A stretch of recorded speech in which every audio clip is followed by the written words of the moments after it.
মানুষ, আল্লাহ দয়ার সুরে মায়ার সুরে দুনিয়ার মানুষদেরকে ডাইকা বলতেছেন, ইয়া আইয়ুহাল ইনসানু মা গররাকা বিরব্বিকাল কারীম। আল্লাহ তাআলা ডাইকা বলতেছেন, দুনিয়ার মানুষ রে,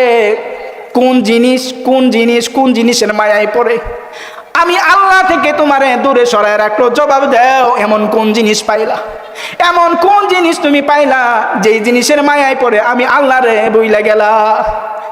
আল্লাহ তাআলা নাইকে বলতেছেন, কুল ইয়া ইবাদিয়াল্লাযীনা আসরাফু আলা আনফুসিহিম লা তাকনাতু মির রাহমাতিল্লাহ ইন্নাল্লাহা ইয়াগফিরুয যুনুবা জামিআ ইন্নাহু হুয়াল গফুরুর রহিম।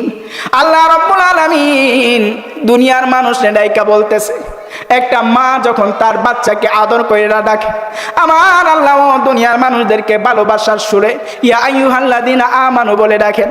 আল্লাহ বলেন, হে দুনিয়ার মানুষ, তোমরা যারা গুনাহ করে ফেলেছো, তোমরা যারা গুনাহ করেছো, তোমরা যারা নিজেদের নফসের উপর জুলুম করেছো, শুনে রাখো, দেখো তোমরা কিন্তু নৈরাশ হয়ো না, তোমরা নৈরাশ হয়ো না, আমি আল্লাহ তোমাদেরকে মাফ করে দিব, এ ওয়াদা আমি আল্লাহ তোমাদেরকে দিচ্ছি। তোমাদের গোনা যদি সমুদ্রের ফেনা পরিমাণ হয়ে যায়, গোনা করতে করতে তোমার গোনা যদি আকাশ ছুঁয়ে যায়, তোমার গোনা যদি সমুদ্রের ফেনা পরিমাণ হয়ে যায়, দুইটা চোখের পানি ফালায়া খালেস নিয়তে যদি আমি আল্লাহর কাছে তওবা করো, আমি আল্লাহ ওয়াদা দিতেছি, আমি আল্লাহ অবশ্যই তোমার গোনা মাফ করে দিব। সুবহানাল্লাহ। আল্লাহ রাসূল বলেন, আত-তাইবু মিনাজ জানবি কামান লা জানবালা। কেমন মাফ করা করবে?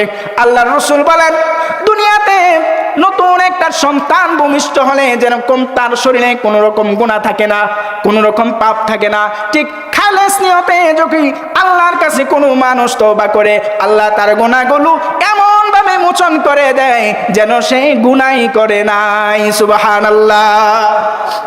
এই জন্য তওবা করা লাভ আছে না নাই? এই জন্য ভাইরা তওবা করতে হবে, তওবা করতে হবে। যত বড় পাপী হন আল্লাহ মাফ করে দিবে। আল্লাহ তাআলা তওবাকারীকে ভালোবাসেন, শুধু মাফ করে দিবে এটা নয়, আল্লাহ ভালোবাসেন। আল্লাহ বলেন, ইন্নাল্লাহা ইউহিব্বুত তাওয়াবিন, নিশ্চয় আমি আল্লাহ তওবাকারীকে ভালোবাসি।